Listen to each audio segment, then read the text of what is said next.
Today, I'm going to task myself with fixing the New York Jets. Let's give it a go.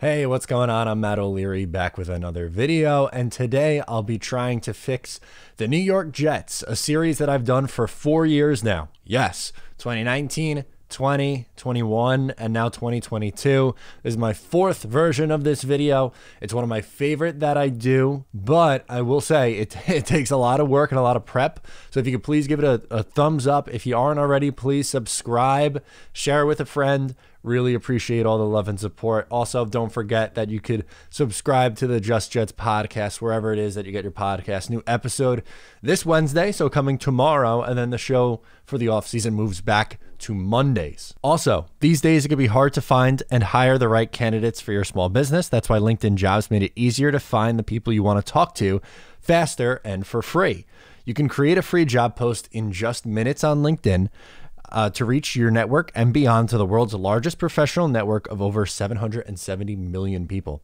LinkedIn Jobs helps you find the candidates that you want to talk to faster. Did you know every week nearly 40 million job seekers visit LinkedIn? You can post your job for free at linkedin.com/MO. That is linkedin.com/MO to post your job for free.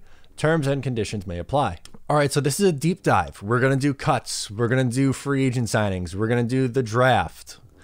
No trades. Spoiler alert, I don't have a trade. I tried to come up with a couple, but it didn't end up working in my budget, so I ditched that idea. We're going to do re-signings of our own players, all that stuff. So without further ado, let's hop into it. Heading into the 2022 season, at this moment, again, can change depending on cuts, Jets have $56.4 million in cap space. So with that, let me get into the cuts. Some of them are a little bit obvious, some of them maybe not, but we'll go through. First cut, Greg Van Roten. He is just far too expensive and ineffective to be on the roster in 2022. It saves the Jets $3.5 million. That's a no-brainer to me, just like Alex Lewis. Last year, they waited a little bit longer on Alex Lewis. I'm not exactly sure why, but they did. So Greg Van Roten is the first to go. He gets cut. Ryan Griffin also gets cut. That would save the Jets $3.1 million. I just don't think he can play the tight end position at a high level anymore. I think if it's going to save you $3.1 million, you're better off moving on from him and really rebuilding that tight end room, which we're going to do in a little bit here. But I mean, the Jets they desperately need help at this position, and you need cap space, so clear that out. Now I have 2 guys from the 2020 draft class that are gone. LaMichael Pirine, Jabari Zuniga. Pirine cut would save $708,664. Jabari Zuniga $895 flat. I don't think either of these guys, they didn't get a shot this year. They're buried on the depth chart for good reason. Pirine was healthy, scratched a ton. I think it's over for those 2 guys. I also have Delshon Phillips $895, Zane Lewis $705, and last safety Kai Nakua, N-A-C-U-A. Don't know. $965,000. He clears up a lot of space. So we're going to go at that point. If you cut all those guys, that brings you up to $67.2 million in cap space to work with. And now we'll get into re-signing your own. All right, re-signings. First and foremost, the priority, Braxton Berrios is getting brought back. He needs to be brought back to be depth wide receiver, probably like wide receiver 4. You're starting kick returner, starting punt returner. I'm going to go 3 years, $15 million, $5 million a year. That's a nice increase. I don't think it really should get too much higher than that. I don't know. Paying your 4th receiver $6 or $7 million a year seems like a little bit much. I think $15 million over 3 years, so $5 million a year is more than fair, and that kind of rounds out your wide receiver core. More on that in just a little bit. We're going to address wide receiver in a little while. I'm also bringing back Tevin Coleman on a veteran minimum deal, so 1 year, $1.12 million for him. I thought he was pretty good, actually. He exceeded my expectations. I think he could, kind of spell Michael Carter, and the Jets should also add to that room in a little bit here. Eddie Pinero, I thought, came in and played pretty well as kicker. I think he deserves to come back 1 year, $965. Seems more than fair. That's a minimum at that point. So for him, same with Mike White, bring him back on a vet minimum deal, 1 year, $965. He was fine as a spot starter. He had that great game against the Bengals. A lot of interceptions, but I think he proved that if for whatever reason he had to come in, he can come in and play. So I'm fine with him as a backup quarterback. I think that's more than fine. And then I'm bringing back LDT for depth. Duvernay Tardif, 1 year, $1.5 million. I think he'll battle for a starting job, but ultimately I think he'll be, a backup left/right guard on this team, which is more than fine. You need depth. I think it would be wise to bring him back. I don't have the Jets re-signing Morgan Moses. I think he ends up walking for a bigger contract somewhere else. I don't have them bringing back Keelan Cole or Gerard Davis. I think this is probably the main core that they'll be looking to re-sign as in free agency of their own guys. So with all these signings, that leaves you at $57.7 million in cap space. To free agency we go, and yes, in free agency it would be fun to just say, I want to sign every single big name. And while I do have some bigger name guys on here, you also have to find some depth and lower tier free agents or veterans to round out your roster because, well, the cap exists for a reason. So one of my first priority free agents, I have two priority free agents that I feel like the Jets desperately need. The first is Marcus Williams, the safety from the New Orleans Saints. 4 years, $54 million, so that's 13.5 on average per year. He's only 25 years old. He's been in the league for a while now. I think he's the same draft class as Marcus May, by the way, but he's significantly younger than Marcus May and arguably a better player. So I think that's an upgrade. He's allowed just 10 touchdowns to 16 interceptions in his career.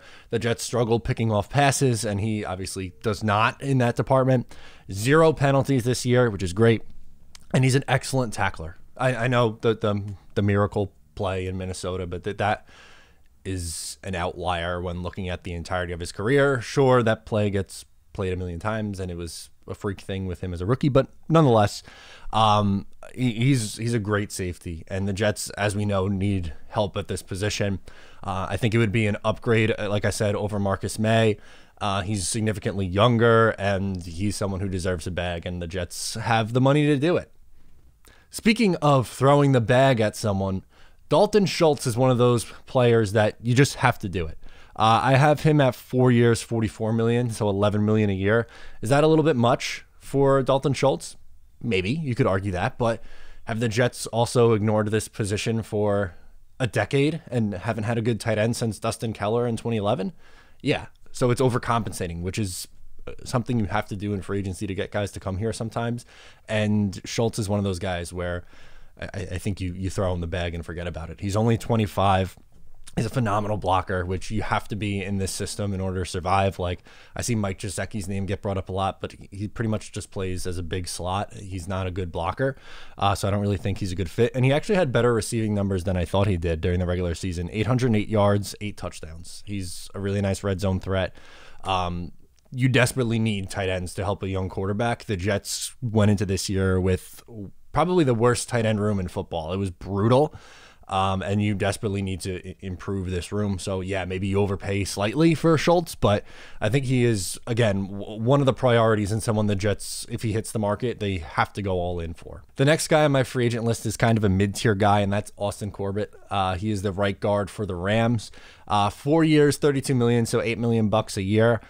He's just 26 years old, so he's in the midst of his prime. He really turned his career around with the Rams. He was originally a draft pick of the Browns. I think they got him at the top of the second round in 2018.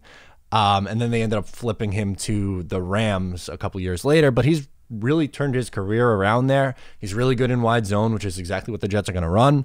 He's allowed just 4 sacks in the last 2 years, 6 penalties against in the last 2 years. It would be an upgrade over what the Jets have, and you have good depth behind that when you retain LDT to round out your interior of the offensive line, and then it kind of allows you to go another direction in the draft where you don't necessarily have to focus on bringing in an offensive lineman or especially an interior offensive lineman early. I think this is a nice, I wouldn't even say depth. He's a little bit better than depth, but he's not a top tier guy. Again, he's probably going to get like $8 million a year. as a guard, but he, to me, is worth it and would be an upgrade over what the Jets have been running out there over the last few years. Next up, linebacker. This is probably in between mid and depth, and that's Devondre Campbell. I'm giving him a 2-year, $12 million deal, so $6 million a year. The biggest question with him is this year a one-year wonder, which is why he's not getting a longer term and a big money deal. But one of the pros with him is he pretty much never misses any time. He's a really good tackler, and he's good against the run, which the Jets struggled mightily against the run. And I mean, he probably lacks a little bit in coverage, which hold tight. I'm going to address that later in the draft, but they need sure tacklers. He had 111 tackles this year. He was really good. I'm kind of banking on him being a late bloomer. I mean, it would be great if he turned into Demario Davis, but when I'm bringing up Demario Davis's name, I mean a linebacker who kind of struggled early in his career, but kind of found his footing in his late 20s and took off in his young 30s, which I'm kind of hoping the Jets could find here with Campbell. I think that'd be a nice depth signing. And my last one to round out free agency is a veteran, an older veteran, but someone who's held their own, and that's Joe Hayden at cornerback, 1 year, $6 million. I know, he's 33, corners over 30 I usually don't like to touch, but remember last year people were banging the drum for Richard Sherman. This is kind of the same concept here. He would be the veteran in a young cornerback room. I mean, Hall, Eccles, Michael Carter II, they're all, they would be going into their second year or third year in the NFL. They're all young. He's a sure tackler at this point in his career. He's still a sure tackler.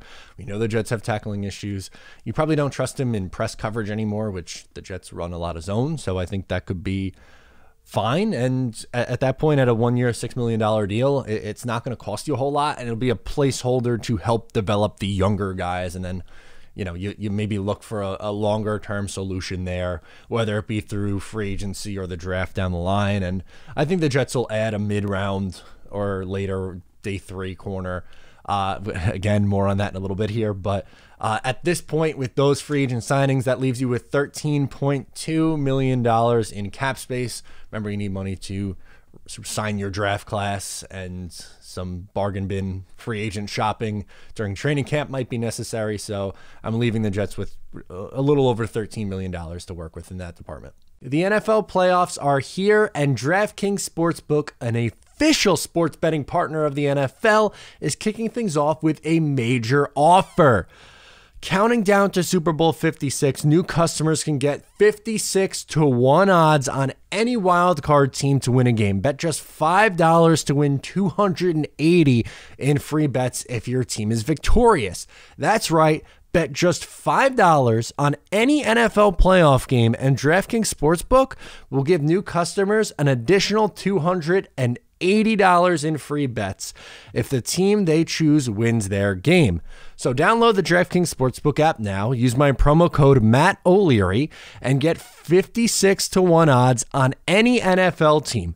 Bet just $5 and win $280 in free bets if your team wins. That's with promo code Matt O'Leary at DraftKings Sportsbook, an official sports betting partner of the NFL. Now, there's a ton of different ways the Jets can go in the draft. They have pick 4.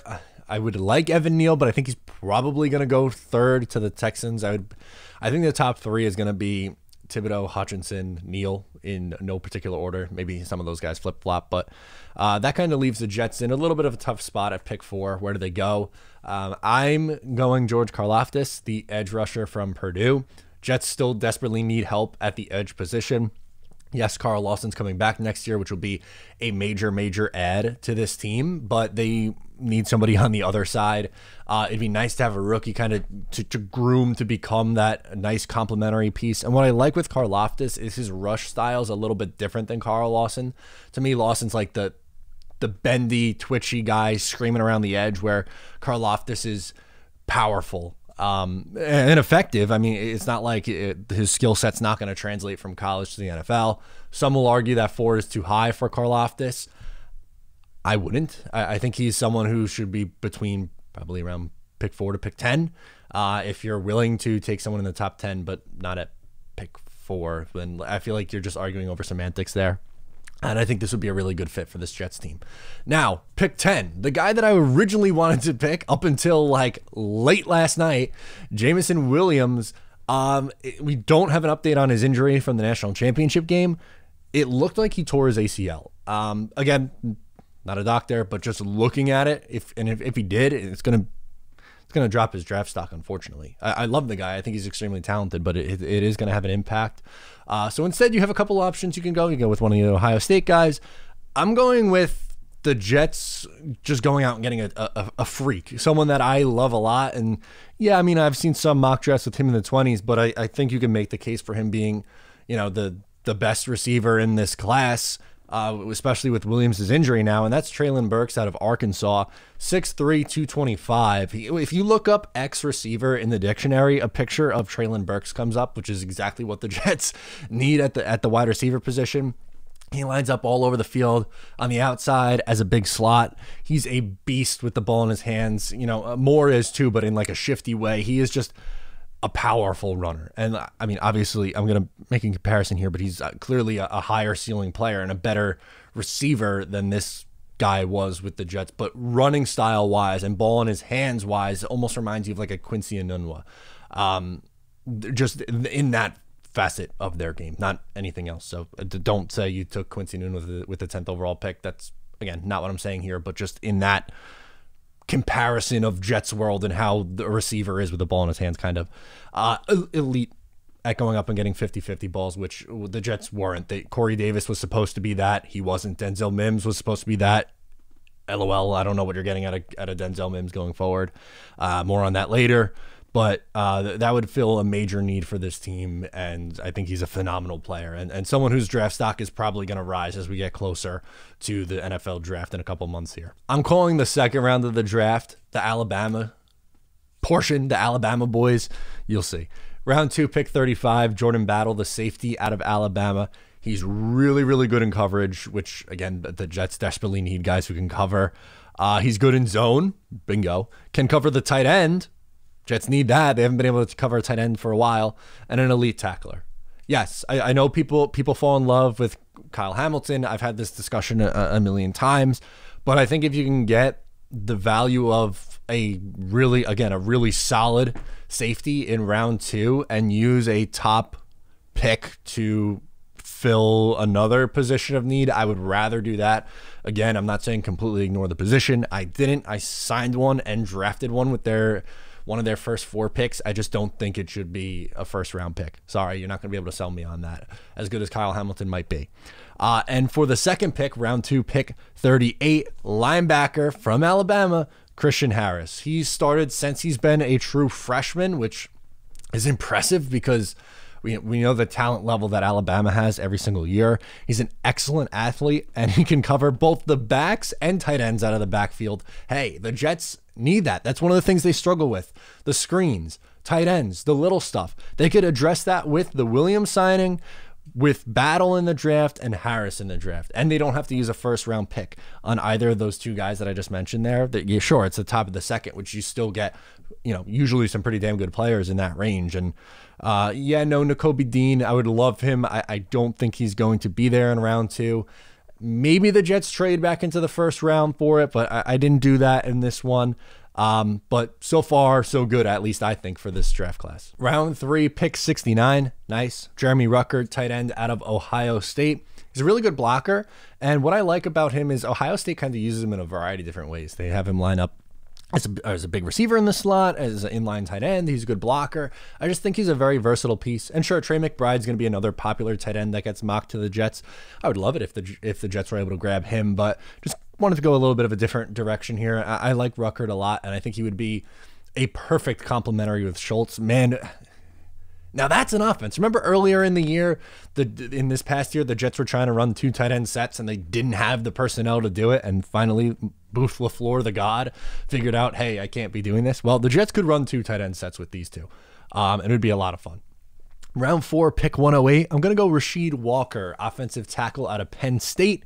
He's good in zone. He's a good pass blocker. This is your depth, left tackle, right tackle, kind of, again, depth. Fant and Becton will more than likely battle it out for left tackle. I think Becton ends up coming out on top in that battle. Fant moves over to right, and then you need some depth behind that. Unfortunately, not able to retain Morgan Moses. Would it be nice to bring him back? Yes, but I think he's probably going to look for a more definite starting job, which he wouldn't have if he was back with the Jets. It would be for a depth job. But you need, some depth behind both Becton and Fant. Becton obviously missed pretty much the entire year. So I think Walker would be a nice developmental guy to have there. As for the second, fourth rounder, I'm going with a cornerback out of Virginia Tech, Jermaine Waller, a developmental corner. I mean, the Jets have done this seemingly a lot in the Joe Douglas era, especially with Robert Saleh. He did a really great job with Eccles this past year, and just adding depth to that room. He's got good ball skills too, so maybe that translates to the next level, because for whatever reason the Jets just can't figure out how to intercept the football. Round 5, pick 144, Leo Chanel, linebacker out of Wisconsin. This guy's a blitz-heavy linebacker. Jim Leonard, by the way, defensive coordinator for Wisconsin over there. He's a tackle for a loss machine, maybe a special teamer, depth piece behind some of the bigger linebackers you brought in. So you're going to retain C.J. Mosley. Sure, I could have cut C.J. Mosley and got some cap relief there, but when you have as much cap space as the Jets do, I don't think it's wise to just cut a player to cut him. So he would add, again, probably depth and special teams role. And then to round out the class, remember the Jets don't have a 6th or a 7th. Round 5, pick 161. I'm going running back out of Cincinnati, Jerome Ford. Now, he is completely different than both Michael Carter and Tevin Coleman. He's 5'11", 220. He's a bruiser. So this is your complementary piece, short yardage guy. The Jets really don't have one. If they kept Josh Adams around, maybe that could have been your short yardage guy. Ty Johnson and Austin Walter could maybe stick around. One of those two guys stick around for depth to round out that running back room, but they need a big bruiser, and I think Ford could do that. Finding a day 3 running back to be your bruiser back, I think that's really what you're looking for at that point. So that's the draft class. So I'm going to run through the depth chart real quick for where we're standing right now. Your quarterback room, Wilson starting obviously with White as the backup. Running back, I have Carter, Coleman, Ford as your main 3. I have Becton starting at left tackle, AVT starting at left guard, McGovern, Corbett, and Fant to round out the offensive line. Wide receiver room, Burks, Davis, Moore as the big 3, whatever order you want to put them in, with probably Moore in the slot. Berrios, wide receiver 4. Wide receiver 5, I put Mims/cheap vet. I think Denzel deserves an opportunity to go into training camp, but he's on very thin ice. If he looks exactly the same like he did this year, you cut him, you move on. He got another opportunity, but if he looks more of like the rookie, he can round out your wide receiver room. Or if not, you pick up a cheap vet. I'm talking like $2 million or less as wide receiver 5. Tight end room, much better. Schultz, Ruckert, Kenny Yeboah. I think that he could be tight end 3 there to round it out. On the defensive side, Lawson, Karlaftis as your edge. Interior, you have JFM, Quinnen Williams, Rankins kind of moving around. Linebacker room, significantly better. Mosley, Harris, Campbell, Williams, Chanel. Cornerback room, Hall, Hayden, Carter as your slot. Eccles, Waller, Dunn for depth. Strong safety, Battle starting with Ashton Davis as your backup. Man, the Jets can't start Ashton Davis next year. He was atrocious. Williams at free safety. Maybe Pinnock could be your backup free safety. I thought he was better at safety than he was at corner. Kicker, Eddie Pinero. Punter, Braden Mann. Kick returner, punt returner, Braxton Berrios. So there we go. That is my attempt at fixing the Jets for 2022. How'd I do? Let me know in the comments or on social media. Again, appreciate you sticking with me. This is a longer video than I normally do. A lot of work and prep went into this one. So again, if you could please thumbs it up, share it with a friend, comment, all that fun stuff. I really, really appreciate it. I'm Matt O'Leary, and I'll talk to you next time.